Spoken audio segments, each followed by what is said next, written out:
challenges an issue in today's ethical behavior: animal rights.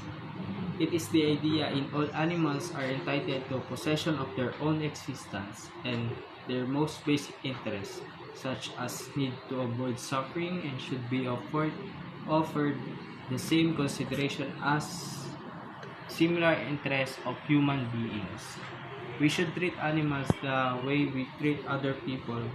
They must have treated with care and love, and every one of us should speak for those who can't talk. If you see someone or if you see some animal getting abused, you should report it to authorities or ask the guy or someone who can help you with that problem.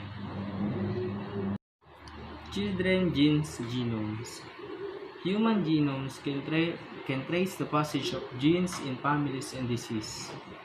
Causing genes are easily traced from one generation to next one, and also most of them can easily accepted by others. Most importantly, they consider as special one. Synthetic life form. So, synthetic life form has the best intentions to save life from danger or even from death. But the risks are clear and increasable. So, sinasabi dito na ang synthetic life ay ang intention talaga niya is good, 'di ba? Para madugtungan pa yung buhay ng isang tao or yung mga nasa danger na yung life. Ang synthetic life is yung mga gawa ng tao. Hindi siya naturally, hindi yung katulad sa atin, yung mga cells natin is natural talaga kahit nung mga fetus pa tayo. Ito, gawa siya ng mga tao. Mga cells, viruses, good bacteria, ganyan. At ang mga gumagawa nito or nag-experiment nito is yung mga biologist, katulad ni George Church at ang kanyang team. So, according naman kay Julian, is kailangan din natin kontrolin yung paggawa ng synthetic life kasi hindi natin masasabi na makakatulong siya sa lahat ng tao. Kumbaga, baka yung nagawa mong synthetic life is yung pa pala yung sanhi ng virus na halimbawa COVID-19, yung pala yung gawa mo, di ba? Pwede kang makapatay ng tao, ng maraming tao sa paggawa ng synthetic life. So, napakadelikado niya talaga. Yung biomedical activity naman is yung taliwas sa turo ng God at universe. Kasi parang sinasabi dito na pinaglalaroan lang natin yung life ng mga tao. Kasi 'di ba, ang life nga is sacred. Diba? Bawal pumatay ng tao, ganyan. Mahalaga yung tao. Ay, yung buhay. Diba? At kasi minamanipulate ng mga tao ang likas na gawa ng Diyos. Diba? Kumbaga, we are playing God na parang sarili natin tayo yung Diyos ng mga tao. Diba? Ganon. Ayon naman kay Aristotle at St. Thomas Aquinas is ang main goal talaga ng human ang sumunod kay God. Sa lahat ng mga sinasabi ni God, dapat daw sumunod tayo. Ayon naman kay Manuel Kant, gumawa ka ng mga bagay na alam mong tama ang purpose or masasabing tama kung ibabase mo sa universal law. Yung mga universal law is yung mga bawal pumatay, bawal magnakaw, ganyan. Kay Teobaldo Miranda Santos naman is yung human action has always have a purpose and he act because he wants to. Diba? Ginagawa niya yun kasi gusto niya at yun yung tama. At may kalayaan tayong gumawa ng tama. At mamili kung ano yung gagawin nating tama sa tingin natin. Response to pluralism. The upsurge of pluralism in the minds and consciousness of people across continents, nationalities, and culture has become popular worldwide. Within its moral domain, people agree that there are moral truths, but they do not form a body of a one universal and consistent truth. These are many truths that may conflict with one another. Goodness and badness are regarded and interpreted to play a unique role in every unique situation. Some would say that a thing is good provided it produces good result under peculiar condition, but may not yield in the same result in another condition. Therefore, not a good thing. Dito po sa response to pluralism nakapaloob yung iba't ibang paniniwala ng grupo o tao na nagli-lead sa conflict or misunderstanding po. Halimbawa po, sa isang grupo kung may ginagawa sila na sa tingin nila ay tama, then ginagawa nila yon, tingin po nila ay tama, pero sa isang grupo, taliwaso yun sa paniniwala nila. Kaya iniisip po nilang mali. Doon po nagkakaroon ng misunderstanding po. Then, dun po sa response to fundamentalism.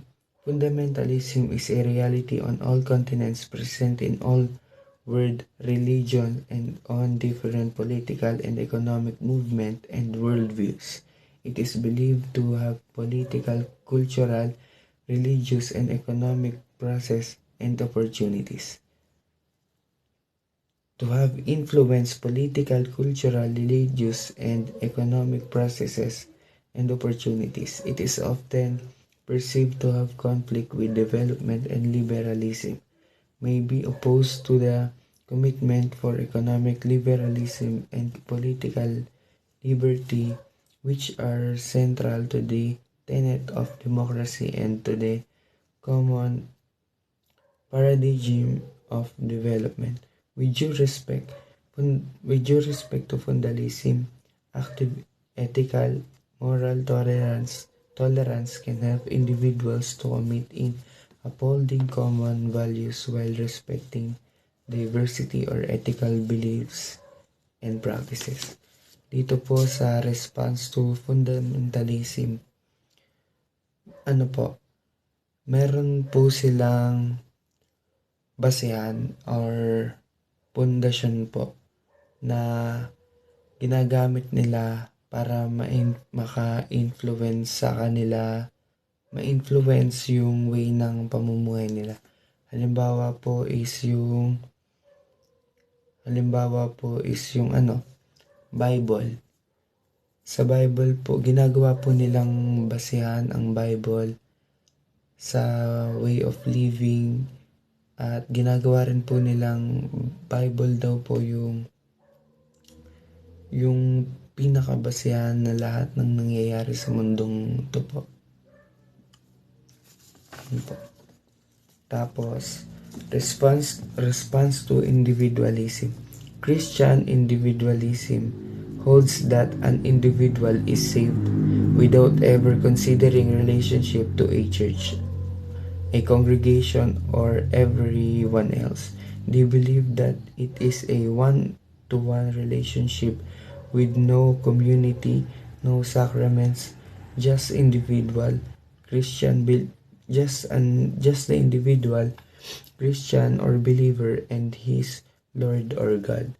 Among Christians, particularly Catholics, may have self-confessed of having me and God relationship alone. For them, there is no need to join common congregation or worship. Direct communicating to God with heartfelt prayers would ensure achievement of one's salvation. Individualism is a moral stance that emphasizes the individual worth, freedom, and self-actualization through personal relationship with God, adhering to things that are subjectively considered as ethical. Each person must define what morality means to thee and what ethical values or purpose will be relevant to their lives. Dito po sa response to individualism, gaya po na nakasabi dito, iyon po ay it is one Dito po sa individualism nakapaloob na ang isang individual daw po ay ligtas na kahit hindi siya uma-attend ng mga kongregasyon or kahit wala siyang direct na relasyon through church, yung pagsimba daw po, ganyan. Pinaniniwalaan daw po nila na ligtas na sila sa just lang daw po, one-on-one relationship with God. Parang true prayers, self prayers, dun po yung pinaka nagbabind sa kanila ng Diyos, sa kanila ng Panginoong Diyos po. Base po sa report po. Thank you po. When you say globalization, it is the process by which people and goods services easily moves across borders. It's an economic concept, the integration of markets and trade and investments. It is a flow of products and services between nations. Globalization and its ethical challenges. Globalization has transformed the world from a collection of discrete communities interacting occasionally to an overlapping community of the faith is clearly indicated by the fact that the world is increasingly integrating along cultural, political, and economic spheres. I think that's why we have ethical challenges in globalization.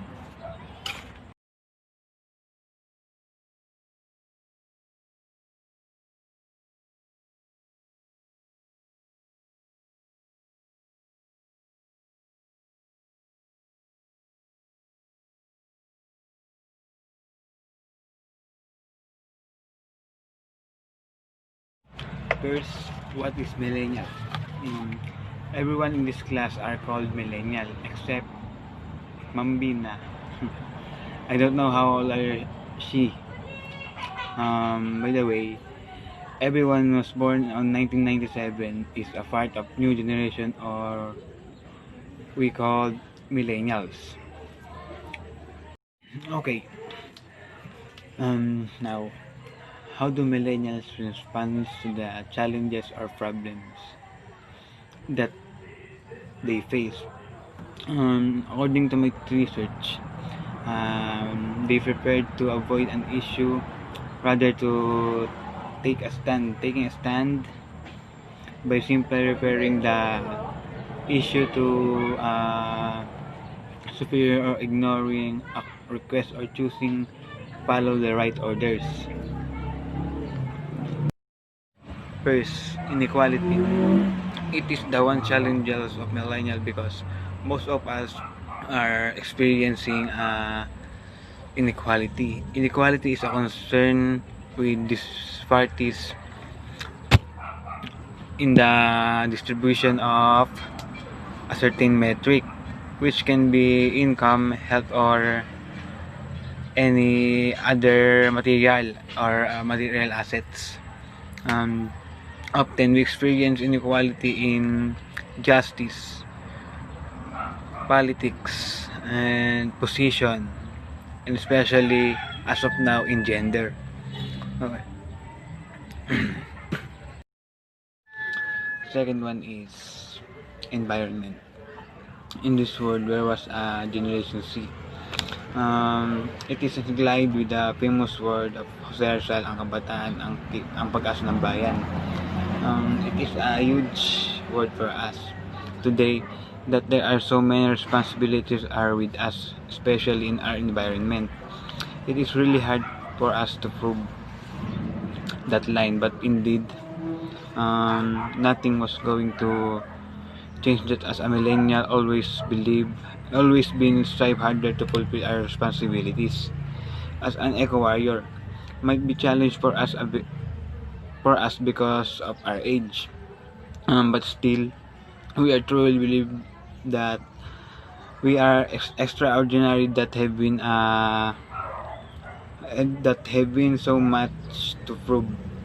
Um, the precious for being an eco-warrior and for being a good model at a sociable aspect really push us to become better. And the last one, technology. We all know that all millennials are born with high-tech technology. Based on this report, it can give challenges for us, but as of now, it can give a big help for our situation today.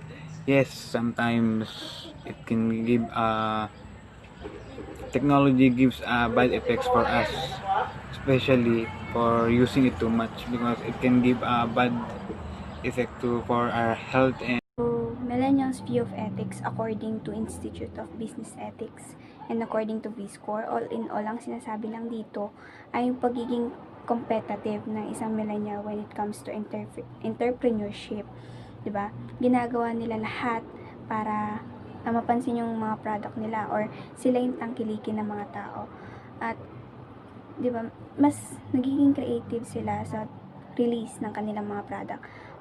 O di kaya, mas gumagamit sila ng strategy para sila yung tangkilikin ng mga kababayan natin, yung mga millennials din. Halimbawa na lang dito yung mga lip tints, di ba? Ang daming iba't ibang klase ng lip tint, pero may isa lang tayong tinatangkilik kasi andun yung quality. Mura, pero andun yung quality, di ba? Ganun yung strategy nila when it comes to marketing. And dinadaan din nila to sa mga social media platforms, di ba? Karamihan sa mga product ngayon ay nakikita natin sa Facebook, Twitter, na talaga yung company na yun. Tinatangkilik na talaga sila. And also, ang sinasabi dito ay ang mga millennials daw gustong magtrabaho in a relaxed way. Diba? Uupo-upo lang, kikita na, ganyan. Sinasabi dito sa millennials view of ethics. Sa Filipino millennials or millennials naman is dinedescribe ni Valeriano na ang mga millennials daw ay tawag nating selfie generation. Dahil sa kanila nag-umpisa yung selfie culture. Pero according to Wix, millennials are usually spendthrift, which is totoo nga naman. Mahilig tayong gumastos kahit wala namang kakwenta-kwenta yung pagkagastosan. Halimbawa na lang dito yung mga nauusong damit, di ba? Na nakikita natin sa TikTok. Gusto din natin, meron din tayong ganun. And maganda kasi sa paningin natin. Ganyan. And pero may mga positive naman yung technology sa atin. Siyempre, nagiging socially and politically aware tayo sa mga nangyayari. Hindi lang sa bansa natin, kundi sa buong mundo. When it comes to entertainment, according to Philippine Star article, millennials in the Philippines do not usually read newspaper. So, totoo nga naman. Dahil nga meron na tayong Google, Facebook, Twitter, and Instagram or such, mas napapadali tayo or mas madali tayong ma-update sa mga pangyayari. Halimbawa na lang internet, 'di ba? Meron tayong TV na nagbabalita, hindi na tayo magbabasa. Kasi pag nagbasa kasi tayo, parang haba pa ng oras bago natin makuha talaga yung pinakasagot eh. Kung magsa-search tayo sa Google, halimbawa na sa Google, is ibibigay na talaga ni Google kung ano yung sagot, di ba? Save time. Ika nga. Another set of description that best fits millennials are upbeat. Yun, mga walwal daw tayo. Which is true kasi parang nagiging free, young, wild, and free tayo sa panahon ngayon. Diba? Lazy naman is nagiging tamad daw tayo. Siguro medyo. Dahil nga, alibaw na lang sa paglalaba. May washing machine na eh. Hindi na tayo magkukuskus, hindi na masusugat ng mga kamay natin. Diba? Tamang sampay na lang. Madaling magpatuyo ng labahan. At, alibaw na lang sa pagwawalis. Diba? May vacuum na. And, ayun nga, phones. Diba? Kapag may, gusto tayong kausap, pwede tayo mag-call, mag-video call, di ba? Hindi na aabot, hindi na tayo pupunta sa mga post office para di ba? Para lang dun sa sulat na yun. And hindi na aabot ng weeks, di ba? Narcissistic, so yun, yung marami nang natatapakang tao, feeling entitled, ganyan. Ganun. Materialistic. Totoo, nagiging materialistic na tayo. Halos lahat ng bagay, di ba? Sino ba namang kasi tayo parang may inggit kasi tayo, di ba? Kung ano yung meron sa iba, dapat gusto rin natin meron tayong ganun. Ayun. Self-expressive, fun-loving, and deeper. So, yung millennials have their own personalities. According to time, millennials have a mantra or challenge convention. So, yun nga, di ba? Challenge convention. Ibig sabihin nun, mas gusto nating padiliin yung isang bagay. Maraming bagay na sa atin ngayon na madali nang gawin. Halimbawa na lang dito sa may gripo na tayo, di ba? Dati kasi nag-iigib pa yung mga magulang natin sa mga wells, mga balon, ganyan. They're also known to be career shifter, which is true. Katulad na lang ng yung mga taong may depression, may anxiety, or may mga mental illness, ay hindi naman sa mental illness. So, yung mga nakakaranas ng ganun, depression, anxiety, hindi natin nahahalata sa kanila na may sakit na pala sila. Kasi sa Facebook, makikita mo na ang saya nila. Kapag nakita mo naman sa personal, ay, ganito pala siya, parang walang problema, pero malalaman mo, naglalaslas na pala siya, ganyan. Career shifter tayo. And minsan, isa na dito yung yung kapag strict ang mga parents mo, pag sumama ka sa mga kaibigan mo, nagiging nagiging ikaw ay ikaw. Pag sa magulang mo, nagiging kasi formal. Tas pag sa mga kaibigan mo, nagiging informal ka, kumbaga nawawala yung po, opo, tas nakakapagmura ka na, ganun. Self-discovery. Yung millennials ethical challenges naman, hindi mawawala sa atin, mga millennials.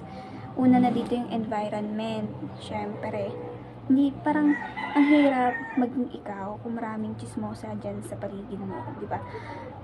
Maraming tawag dito, ang daming yung ang daming sagabal sa buhay mo, sa environment, kahit sa pamilya mo, di ba? Nung gusto mong maging ikaw, pero yun nga, dahil sa environment mo, parang napipilitan kang magbago para lang sa kanila, para hindi ka nila husgahan, ganyan.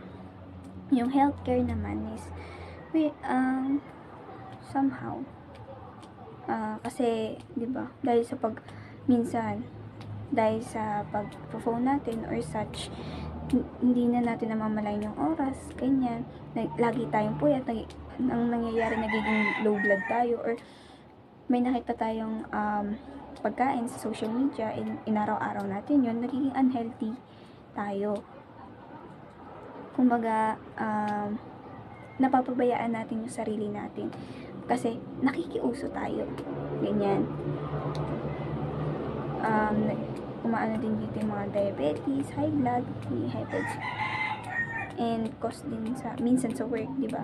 Modern technology na nga, nabababad tayo, lumalabo yung mata natin, ganun.